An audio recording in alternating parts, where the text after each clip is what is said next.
Hello friends, welcome back to my channel. మనం ఈరోజు వీడియోలో అయితే చాప్టర్ 42 విక్టోరియా వాన్ హెన్స్ వాటి గురించి అయితే మాట్లాడుకున్నాం అనమాట. ఈ చాప్టర్ అయితే నేను ఏని యూజ్ చేసి కలర్స్ అయితే క్రియేట్ చేసా. కొంచెం కలర్స్ అటు ఇటుగా ఉంటే పట్టించుకోమాగనంతగా. ఇక మనం మెయిన్ చాప్టర్లోకి వస్తే మనకి ప్రీవియస్ చాప్టర్లో లార్డ్ జియో అండ్ విల్లో ఇద్దరు ఫైట్ చేసుకుంటున్నట్టు చూపిస్తారు కదా, అదే కంటిన్యూ అవుతుంది అనమాట. జియో అంటాడు, దీనినే పోరాటం అంటారా అని చెప్పి విల్ని అయితే అడుగుతాడు అనమాట. విల్ అంటాడు, క్షమించండి మాంత్రికుడు జియో అని చెప్పి అయితే విల్ అయితే లార్డ్ జియోతో అయితే అంటాడు అనమాట. లార్డ్ జియో వచ్చేటప్పటికి విల్లుతో అంటాడు, నిన్ను సరిగ్గా తీర్చిదిద్దాల్సింది. నా శిక్షణ పూర్తయ్యాక నీ దారి కడ్డు వచ్చిన ఎవరినైనా నువ్వు మట్టి కర్పించగలవు. ఈ మ్యాజికల్ స్క్వాడ్ ని వాడగలగడం మంచిదైంది కదా. విల్ ఇచ్చే శిక్షణ పూర్తయ్యాక నన్ను వచ్చి కలు, అప్పుడు మనం తలబడదాం, అర్థమైందా? ఇకపై నీ రోజు నాతోనే ముగుస్తుంది అని చెప్పి అయితే లార్డ్ జియో అయితే విల్తో అంటాడు అనమాట. జియో అయితే అక్కడ నుంచి అయితే వెళ్ళిపోతాడు అనమాట. ఇంకా విల్ అయితే అనుకుంటాడు, ఫ్యాక్షన్ శిక్షణ చాలా కఠినంగా ఉంటుంది. ఇక ఇప్పుడు దానికి తోడు ప్రతిరోజు జియోతో కలిసి ట్రైనింగ్ చేయాల్సి వస్తుంది అని చెప్పి విల్ అయితే అనుకుంటూ ఉంటాడు అనమాట. ఇక అక్కడికి వాళ్ళకి ట్రైనింగ్ ఇచ్చే ట్రైనర్ అయితే వస్తాడనమాట. వాడంటాడు, కనీసం మిగతా కొత్త వాళ్ళతో పోలిస్తే నువ్వు బలంగా ఉన్నావు విల్ అని చెప్పి అంటాడనమాట. మొదటి మొదటి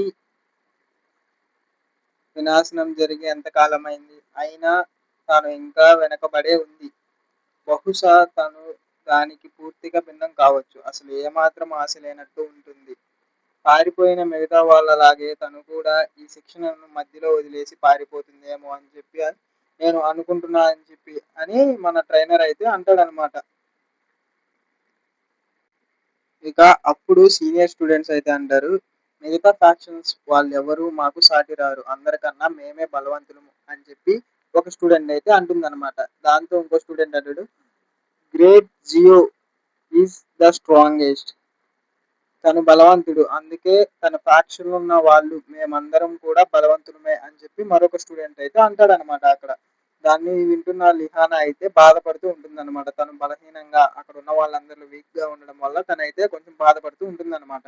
అయితే ట్రైనింగ్ పూర్తయిన తర్వాత విల్ అయితే రిఫ్రెష్ అవడానికి అయితే వెళ్తాడనమాట. అక్కడ ఆలోచిస్తూ అంటాడు, ఈ రోజు విశ్రాంతి లేకుండా సాగిన శిక్షణ ఎట్టకేలకు పూర్తయింది. వీళ్ళందరూ చాలా కష్టపడి పనిచేస్తున్నారు. పైగా వాళ్ళలో అనుమానాస్పదమైన మెజిషియన్ ఒక్కడు కూడా లేడు. ఈ థండర్ ఫ్యాక్షన్ మాంత్రికులు చాలా బలంగా ఉన్నారు. వీళ్ళలో నేరస్తులు ఉంటారా ఉండరా అని అయితే నాకేం అర్థం కావట్లా. కూర్చుని ప్రశాంతంగా ఆలోచించాలి అని చెప్పి విల్ అయితే అనుకుంటూ ఉంటాడు. విల్ అలా మాట్లాడుతూ ఉండగా ఇంతలో తనకు ఒక సౌండ్ వస్తుంది. తను అనుకుంటాడు, ఇక్కడ నేను ఒక్కడినే ఉన్నాను అని నేను అనుకున్నాను, కానీ నాతో పాటు ఇంకెవరో ఉన్నారు అని విల్ అనుకుని అదెవరో చూద్దామని చెప్పి తల తిప్పుతాడు అనమాట. తల తిప్పి చూసిన వెంటనే అక్కడైతే లిహానా కూడా విల్ ఉన్న బాయ్స్ వాష్రూమ్స్ లోనే తను కూడా రిఫ్రెష్ అవుతూ ఉంటుంది అనమాట. అప్పుడు విల్ కళ్ళు మూసుకుని లిహానా అని చెప్పి గట్టిగా పిలుస్తాడు. బట్ లిహానా అయితే ఏం పట్టించుకోకుండా ఆలోచిస్తూ ఉండిపోతుంది. దాంతో విల్కి ఏం చేయాలో అర్థం కాక పరిగెత్తుకుంటా వెళ్ళి ఒక టవల్ అయితే తీసుకొచ్చి లిహానా మీదకి అయితే విసురుతాడనమాట. దాంతో లిహానా స్పృహలోకి వస్తుంది. అప్పుడు వెనక్కి తిరిగి చూస్తే అక్కడ విల్ ఉంటాడు. విల్లుని చూసిన లిహానా అయితే సిగ్గుపడుతుంది. విల్ అంటాడు, నేనేం చూడలేదు, నాకేం సంబంధం లేదు, ఐఎమ్ ప్రామిస్, నేను నిజంగా ఏం చూడలేదు అని చెప్పి విల్ అయితే అంటూ ఉంటాడు అనమాట లిహానాతో. లిహానా అర్థం కాక తలదించేసుకుంటుంది. తర్వాత మనకైతే స్టోరీ వచ్చేటప్పటికి విల్ అండ్ లిహానా ఇద్దరు ఒక రూమ్ లో ఉండి ఏం జరిగింది అని చెప్పి మాట్లాడుకుంటూ ఉంటారనమాట. విల్ అయితే అడుగుతాడు లిహానాని, ఏమైంది, నువ్వు ఎందుకు బాధపడుతున్నావు అని చెప్పి విల్ అయితే లిహానాని అడుగుతాడు. అప్పుడు లిహానా అంటుంది, ఐఎమ్ సారీ విల్, నేను అనుకోకుండా అలా చేసేసాను, నేను ఏదో ఆలోచిస్తూ బై మిస్టేక్ ఆ వాష్రూమ్స్ లోకి వచ్చాను అని చెప్పి విల్లుతో అయితే లిహానా అయితే అంటుంది. అప్పుడు విల్ అయితే అంటాడు, అసలు ఏమైంది, దేని గురించి బాధపడుతున్నావు, నువ్వు ఏమైనా ఉంటే నాకు చెప్పు, నేను నీకు సాయం చేస్తాను నా వల్ల అయినంత అని విల్ అయితే అంటాడనమాట. అప్పుడు లిహానా అయితే తన కళ్ళు చూపించి, నా కళ్ళు చూసావుగా ఎంత డార్క్ బ్లూ కలర్ లో ఉన్నాయో, ఈ కలర్ కి అర్థం ఏమిటంటే మా కుటుంబంలో ఉన్న వాళ్ళకి ఇంత డార్క్ బ్లూ కలర్ ఉంటే వాళ్ళు త్వరగా చనిపోతారు అని అర్థం. అందుకే నేను బతుకున్నంత త్వరగా పవర్ఫుల్ గా అయ్యి నా గురించి అందరూ మాట్లాడుకునేలా మా కుటుంబంలో నేను చెయ్యాలి అనుకుంటున్నాను. నాకు ఇష్టమైన వాళ్ళందరూ నన్ను దూరం పెడుతూనే వచ్చారు, నేను బలహీనంగా ఉన్నానని. తీరా నేను కష్టపడి టవర్కి వచ్చిన తర్వాత కూడా ఇక్కడ వాళ్ళతో పోలిస్తే నేను బలహీనంగానే ఉన్నా. దాంతో వాళ్ళందరూ నన్నైతే దూరం పెడుతున్నారు.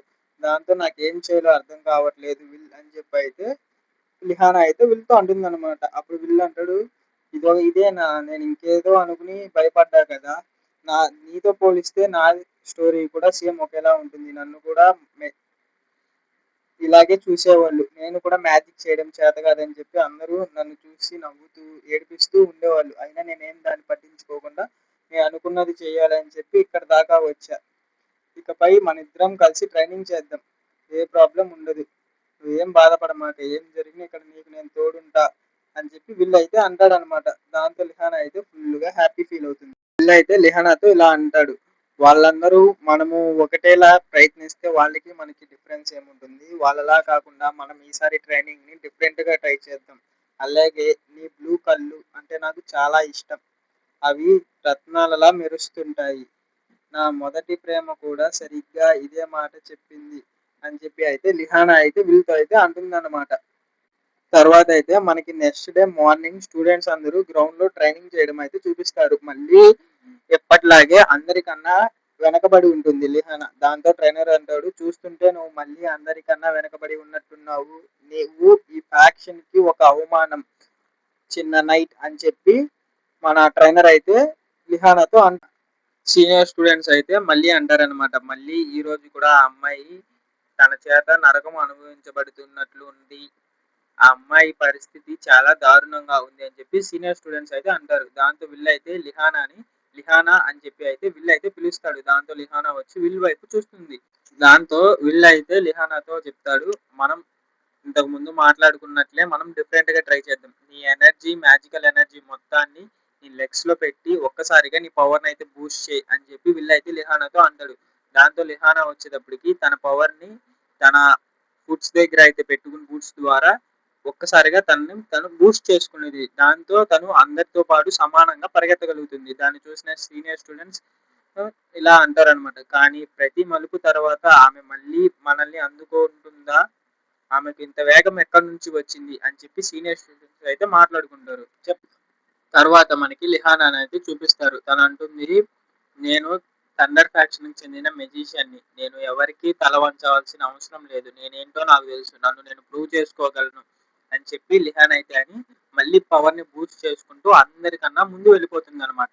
ఇక లిహానా అయితే అలా పరిగెత్తడం చూసిన మన ట్రైనర్ అయితే ఇలా అంటాడు, అవును నాకు కావాల్సింది అదే. థండర్ ఫ్యాక్షన్ అంటే మ్యాజిక్ స్థాయిని దాని గరిష్ట స్థాయికి తీసుకువెళ్ళడమే. నువ్వు మరింత వేగంగా, మరింత బలంగా తయారవ్వాలి. ఒకవేళ నువ్వు అలా అవ్వలేకపోతే ఇక అతనితో సమానంగా నిలబడాలన్న ఆలోచనను వదిలివేయడమే మంచిది అని చెప్పి మన ట్రైనర్ అయితే అంటూ ఉంటాడనమాట. దాని తర్వాత ట్రైనర్ అంటే అంతే, ఇంకా అంతే, అలాగే అదే వేగంతో పరిగెత్తు, నువ్వు చేయగలవు అని చెప్పి అంటాడనమాట. ఈలోపు లిహానా అలా పవర్ ని బూస్ట్ చేసుకుంటూ విల్తో సమానంగా పరిగెత్తేస్తుంది అనమాట. అప్పుడు ట్రైనర్ అన్న మాటలను విని లిహానా, ఎస్ సార్, నేను అలాగే చేస్తాను అని చెప్పి అంటుంది. ట్రైనింగ్ పూర్తయిన తర్వాత విల్ అండ్ లిహానా కలిసి లైబ్రరీకి వెళ్ళి వాళ్ళకి కావాల్సిన బుక్స్ అలాగే వస్తూ వాళ్ళకి కావాల్సిన ఫుడ్ ఐటమ్స్ అయితే తీసుకుని ఇద్దరు నడుచుకుంటా రోడ్ లో వస్తూ ఉంటారనమాట. ఈలోపు వాళ్ళకి ఒక మెజిషియన్ అయితే కనపడతాడు. మనోడిని అయితే సీజన్ 2లో విల్లిని టవర్కి వెళ్లకుండా ఆపడానికి అయితే ప్రయత్నించినట్లు చూపిస్తాడు. వాడంటాడు, నువ్వా, వి మీట్ అగైన్ విల్సర్ ఫోర్ట్, మనం మళ్ళీ కలిసాం అని చెప్పి అంటాడనమాట. నువ్వు అలాగే మనోడైతే విల్ని అయితే అడుగుతాడు, నేను నీతో తప్పుగా ప్రవర్తించినందుకు క్షమాపణ కోరుకుంటున్నాను. నా ప్రయోగశాలకు వస్తారా ఇప్పుడే? ఆగండి, వద్దు, మొదటి నుంచి మొదలు పెడదామా? విల్, నువ్వు విష్ణు ఎంతో సమర్థవంతంగా ఉపయోగిస్తున్నావో, ఎంత నైపుణ్యమో అని చెప్పి మనోడైతే విల్ని అయితే పొగుడుతూ ఉంటాడనమాట. విల్ని అలా పొగుడుతూ ఉంటుంటే మనోడితో పాటు వచ్చిన సబార్డినేట్, వద్దు మనం వెళ్ళాలి, మనకి టైం అవుతుంది సార్, ప్లీజ్ మీరు వస్తారా అని చెప్పి తననైతే లాగుతూ ఉంటారనమాట. తనైతే వాటిని పట్టించుకోకుండా విల్లుతో అయితే మాట్లాడుతూనే ఉంటాడు. ఈలోపు వాళ్ళ మధ్యలోకి వచ్చిన లిహానా, నువ్వు ఇక్కడ నుంచి వెళ్ళిపోతే బాగుంటుంది, లేదా పర్యవసానాలు చాలా తీవ్రంగా ఉంటాయి. ఇక్కడ నుంచి వెళ్ళకపోయావా, నీ గురించి మేము లార్డ్ జియోకి అయితే కంప్లైంట్ చేస్తాం. ఇక నీ సంగతి అయిపోయినట్లే, ఇక ఆలోచించుకో, ఇక్కడే ఉంటావా వెళ్ళిపోతావా అని చెప్పి లిహానా అయితే వాడితో అంటుంది. దాంతో వాడు ఏం మాట్లాడాలో అర్థం కాక వెళ్ళిపోతూ ఉంటారనమాట. ఇక మన వాళ్ళు కూడా నడుచుకుంటూ వచ్చేస్తారు. ఈలోపు మనోడికైతే జూలియస్ అయితే కనపడతాడనమాట. జూలియస్ చూసిన తర్వాత జూలియస్ అని చెప్పి విల్ అయితే గట్టిగా పిలుస్తాడు. దాన్ని చూసిన జూలియస్ వెనక్కి తిరిగి ఓహో నువ్వా విల్ అని చెప్పి జూలియస్ దగ్గరికి అయితే విల్ అయితే వస్తాడనమాట. ఇంకా వాళ్ళిద్దరూ మాట్లాడుకుంటూ ఉంటారు. ఏంటి మీ ఫ్యాక్షన్ ఎలా ఉంది, మీ ఫ్యాక్షన్ లో ట్రైనింగ్ ఎలా ఇస్తున్నారు, అది ఇది అని చెప్పి వాళ్ళ ఫ్యాక్షన్స్ గురించి అయితే వాళ్ళిద్దరూ మాట్లాడుకుంటూ ఉంటారనమాట. ఈ లోపు అయితే జూలియస్ అయితే నాకు కొంచెం పని ఉంది, నేను వెళ్ళి రావాలి అని చెప్పి జూలియస్ అయితే ఇక వెళ్తూ ఉంటాడనమాట. వీలోపు విల్తో జూలియస్ తో కలిసి విల్ అండ్ లిహానా కూడా ఇద్దరు నడుస్తూ ఉంటారు. వాళ్ళు కొంత దూరం వెళ్ళిపోయిన తర్వాత జూలియస్ అయితే వెళ్ళిపోతాడు. వీళ్ళిద్దరు అయితే బార్ కి అయితే వస్తారనమాట. అది ఐ మీన్ రెస్టారెంట్ కి అయితే వస్తాడు. ఇక్కడ విల్ కి సంబంధించిన ఫ్రెండ్స్ అందరూ అయితే ఉంటారనమాట. వాళ్ళందరూ ట్రైనింగ్ చేసి చాలా అలిసిపోయి ఉంటారు. ఇక వాళ్ళ ఫ్యాక్షన్ గురించి అలాగే వాళ్ళు చేస్తున్న సీక్రెట్ ఇన్వెస్టిగేషన్ గురించి అయితే వాళ్ళందరూ మాట్లాడుకుంటూ ఉంటారనమాట. ఈలోపు అక్కడికి ఆ రెస్టారెంట్ మేనేజర్ వచ్చి వీళ్ళని అయితే పట్టుకుని వీళ్ళు నువ్వు చాలా గొప్పవాడివి, వీళ్ళు నువ్వు అనుకున్నది సాధించగలవు అని చెప్పి నేను అనుకుంటున్నా, నువ్వు ఇలాగే కొనసాగు, నువ్వు అనుకున్నది ఏదో ఒక రోజు ఖచ్చితంగా చేయగలవు అని చెప్పి అయితే ఆ లేడీ అయితే అంటుందన్నమాట. దాంతో సియాన్ అనుకుంటాడు ఈ మూర్ఖుడు ఎప్పటికీ సాధించలేడు, వాడికన్నా నేనే బలవంతుని, వాడిని ఓడించి వాడికన్నా పై స్థాయికి నేను వెళ్ళిపోతా అని చెప్పి అయితే జూలియస్ అయితే అంటూ ఉంటాడు అనమాట. ఇంకా వీళ్ళందరూ మాట్లాడుకుంటారు ఇన్వెస్టిగేషన్ ఎలా సాగుతుంది, మీ ఫ్యాక్షన్ లో సంబంధించిన వాళ్ళలో ఎవరైనా ద్రోహులు ఉన్నారా అని చెప్పి అందరూ అయితే మాట్లాడుకుంటూ ఉంటారన్నమాట. ఈలోపు అక్కడికి మైక్ అండ్ ఈమా ఇద్దరు అయితే వస్తారనమాట. వీళ్ళిద్దరు మనకి ప్రీవియస్ చాప్టర్ స్టార్టింగ్ లో చూపిస్తారుగా డార్క్ అండ్ విన్ ఫ్యాక్షన్స్ చెందిన వాళ్ళు. వీళ్ళిద్దరు కూడా వచ్చి విల్ అండ్ విల్ ఫ్రెండ్స్ తో కలిసి జాయిన్ అవుతారనమాట. ఇంకా అందరూ మాట్లాడుకుంటూ ఫుల్ గా ఎంజాయ్ చేస్తూ బీర్ అయితే తాగుతూ ఉంటారనమాట. ఇంకా అలాగే జరుగుతూ ఉంటుంది. దానితో ఫుల్ గా ఎంజాయ్ చేసి బీర్ అయితే తాగుతూ ఉంటారు. ఈమా వచ్చేటప్పటికైతే అక్కడ ఉన్న వాళ్ళందరినీ అయితే ఒక క్వశ్చన్ అడుగుతుంది అనమాట. దాంతో వాళ్ళందరూ గుడ్ క్వశ్చన్, నువ్వు మీ ఫ్యాక్షన్ కి ఈమా ఏమని అడిగింది, మీ ఫ్యాక్షన్ గురించి నువ్వు ఏమనుకుంటున్నావు, మీ ఫ్యాక్షన్ ఎలా ఉంటుంది అని చెప్పి ఈమా అయితే అక్కడ ఉన్న వాళ్ళందరినీ అడుగుతుంది. దాంతో వాళ్ళందరూ వాళ్ళ వాళ్ళ ఫ్యాక్షన్స్ గురించి అయితే ఎక్స్ప్లెయిన్ చేస్తూ ఉంటారనమాట. మన మైక్ అయితే డార్క్ ఫ్యాక్షన్ చెందిన వాడుగా వాడైతే the dark faction to scary to investigation, ఆ ఫ్యాక్షన్ లో ఇన్వెస్టిగేషన్ చేయాలంటే చాలా దారుణంగా అతి భయంకరంగా ఉంటుంది అని చెప్పి అయితే చెప్తాడనమాట. ఇంకా మనకైతే సీన్ అయితే షిఫ్ట్ చేసి వేరే ప్లేస్ అయితే చూపిస్తారనమాట. I hope he is okay అని చెప్పి ఎవరో అంటారు, ఆకాశం చూస్తూ అంటారనమాట. తర్వాత మనకైతే జూలియస్ అయితే చూపిస్తాడనమాట. జూలియస్ అనుకుంటాడు మంచితనంగా నిజాయితీగా ఉండడం వల్ల ఎటువంటి ప్రయోజనం లేదు, ఇది ఎప్పటికైనా నన్ను చంపేస్తుంది అనుకున్నా అలాగే జరుగుతుంది ఆయన అని చెప్పి అయితే జూలియస్ అయితే అంటాడనమాట. మనకైతే ఇక్కడతో చాప్టర్ అయితే కంప్లీట్ అయిపోయింది. మరి ఈ చాప్టర్ లో అయితే మనకి జూలియస్ అయితే చనిపోయినట్లు చూపించారు. బట్ నెక్స్ట్ చాప్టర్ ఏం జరుగుతుందో తెలియదుగా, జూలియస్ నిజంగా చనిపోయాడా లేదన్నది చూడాలి.